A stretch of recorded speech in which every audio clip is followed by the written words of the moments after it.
Okay, we are live, and again, this is the Senate Transportation Committee, and it's Tuesday, February 8th, and we're going a little earlier this morning to talk about S-280 and try to get the amendment resolved.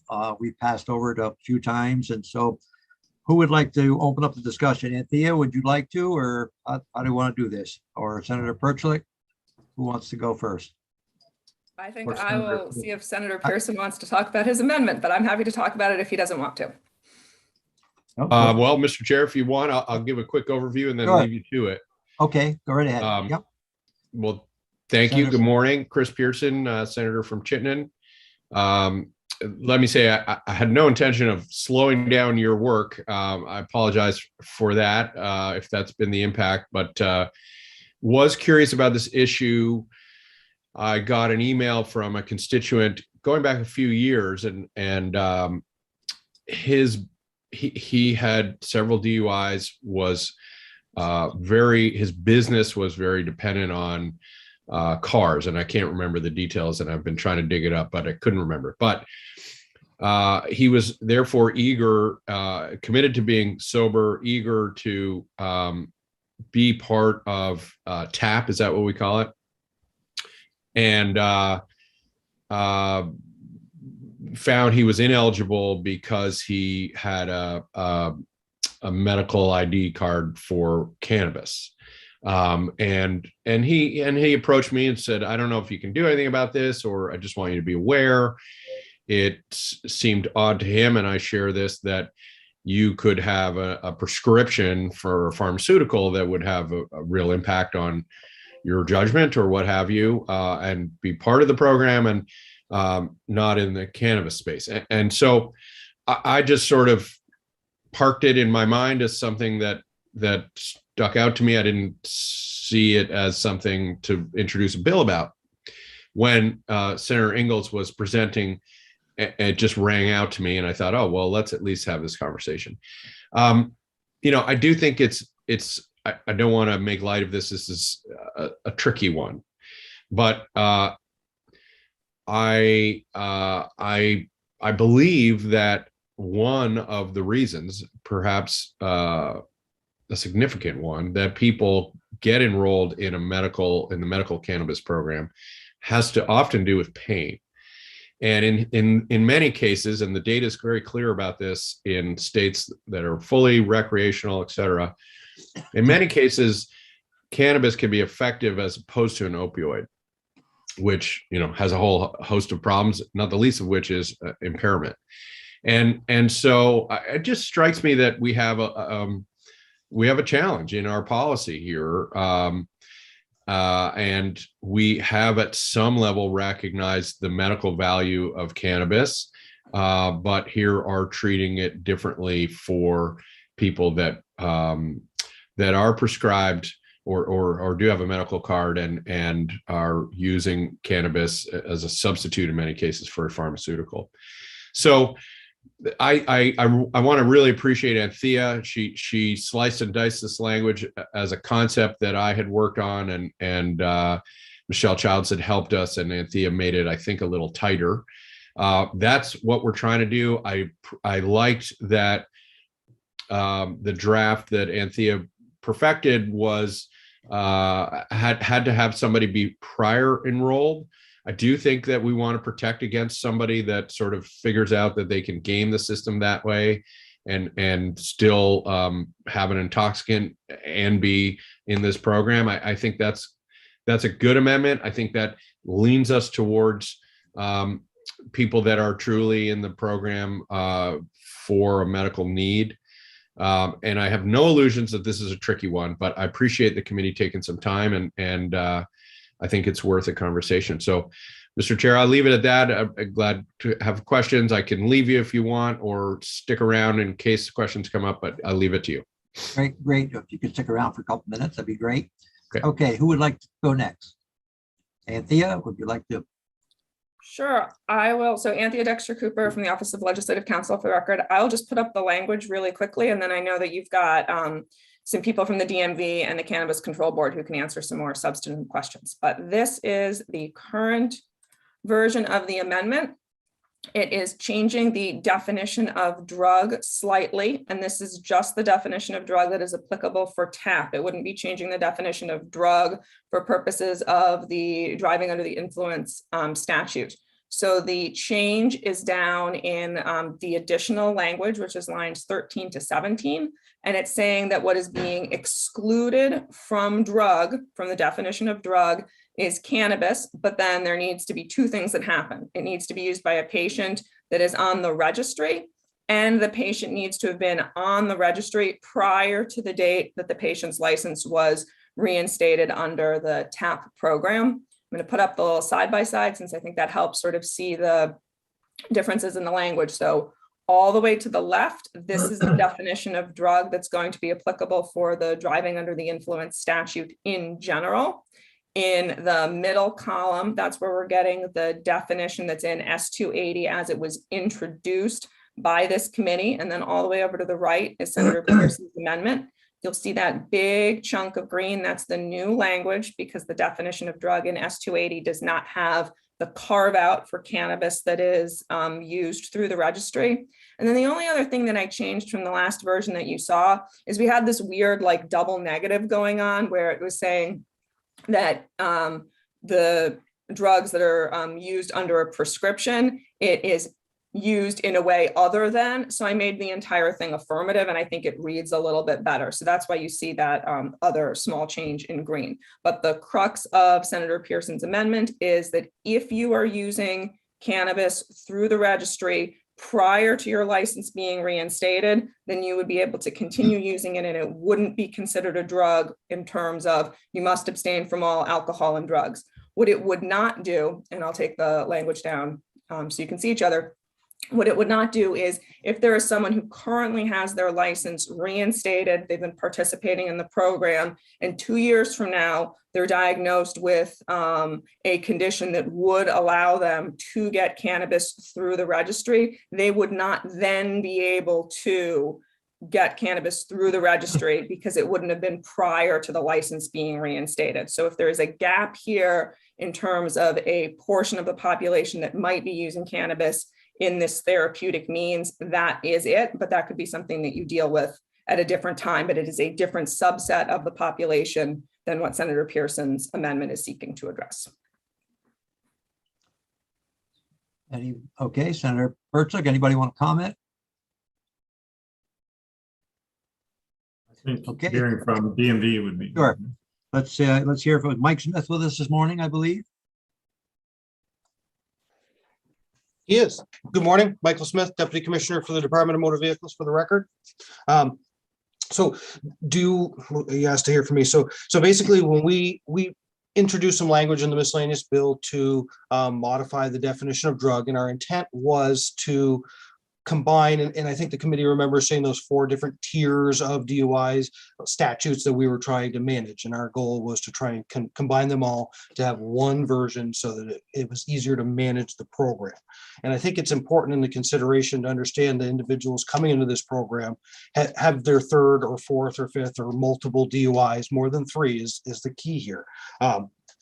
We believe that total abstinence is total abstinence.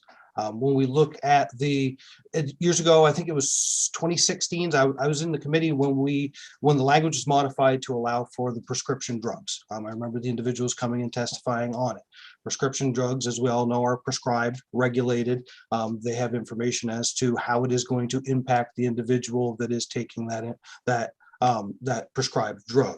With cannabis, it's not necessarily that way. Cannabis impacts everybody differently. And clearly we are not the experts. We're just trying to level the playing field and make sure that we have a program that we are able to manage. We're concerned of future conflicts in the statute or questions in the mind of judges and police officers as they interact with individuals that, through the total abstinence program, it is okay to be on, to use marijuana as indicated. However, how does that apply when an individual has too much in their system and they are impaired while they're driving down the road?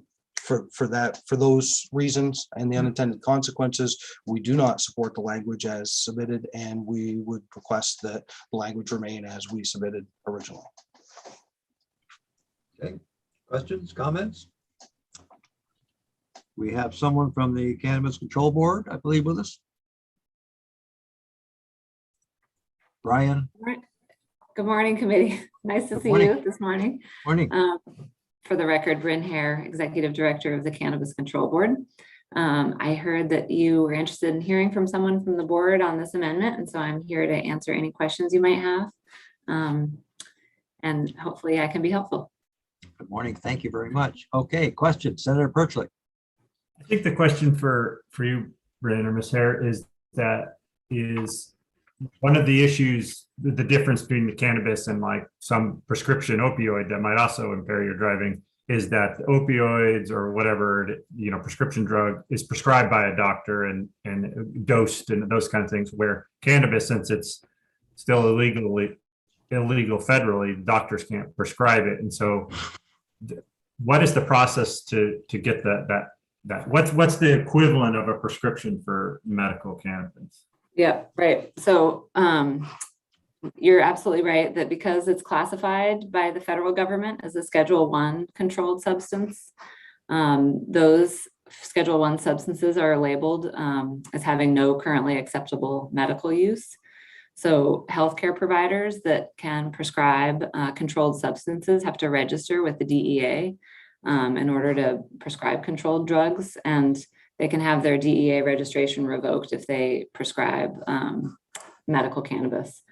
So the way that the legislature has set up the medical cannabis program in Vermont is that a patient has to be diagnosed with a debilitating medical condition in order to have their name put on the registry. And so they not only have to be diagnosed with a debilitating medical condition, that diagnosis has to come from a healthcare professional, which has a definition in statute as somebody who's licensed to practice medicine in the state. And they have to have that diagnosis from a healthcare professional with whom they've had a bona fide healthcare professional patient relationship, which is also a defined term in statute. So that's sort of how the legislature got around the issue with healthcare providers giving a prescription, but still having sort of a valid process in place for a person being able to get their name on the registry and have access to cannabis as medicine through the dispensaries in the state.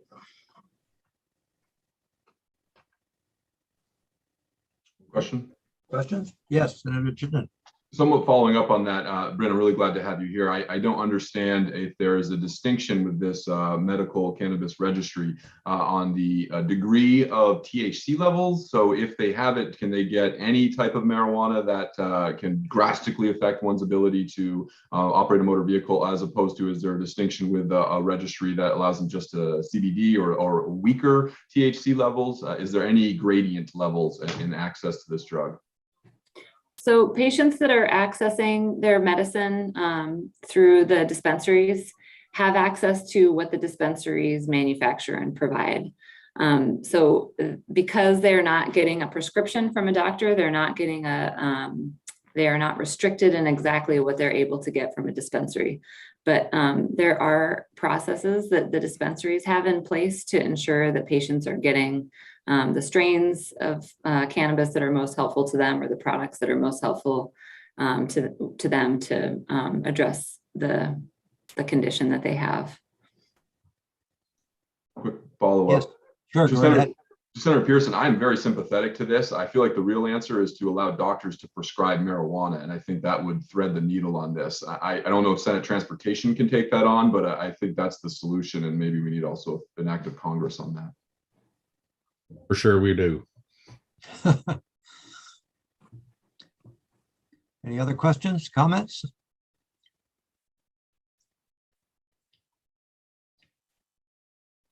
Okay. Anyone else would like to testify this morning?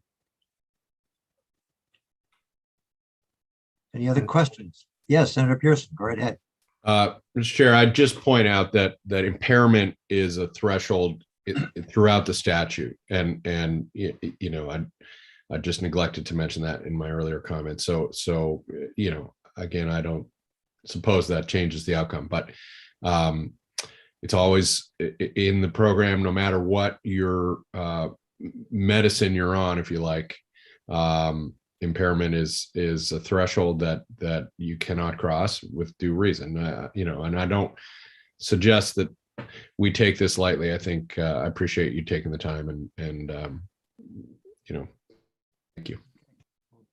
Do the best we can. Okay, anything else? Anybody else? Senator Mazza. Yes, go right ahead. Yes, Senator. I think the part that bothers me about it is, and I'm sympathetic to it as well. It's just the lack of some standard of what a level of THC. I mean, it's all different. Life is a box of chocolates. You don't know what you're going to get. And I mean, you really don't. There's no way to know what grade you're getting or what's going on. And I think it's just something hard to administer.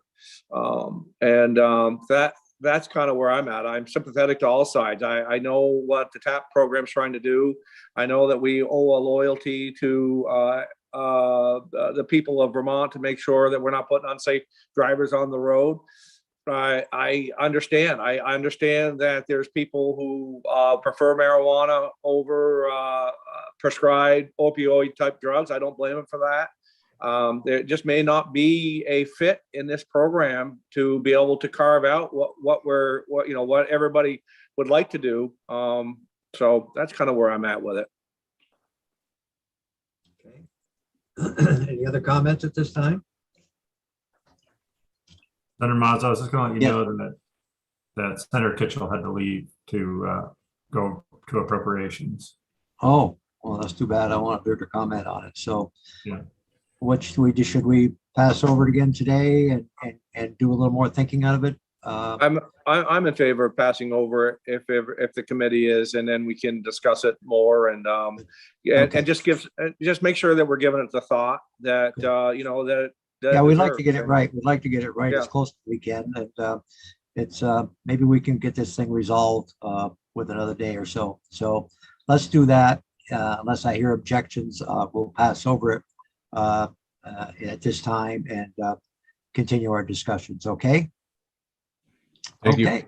Well, Thank thank you. you very much. Thank you, Senator Pearson. And all right, we will take a 5-minute break or so and get back on the floor at 9:30. Thank you very much.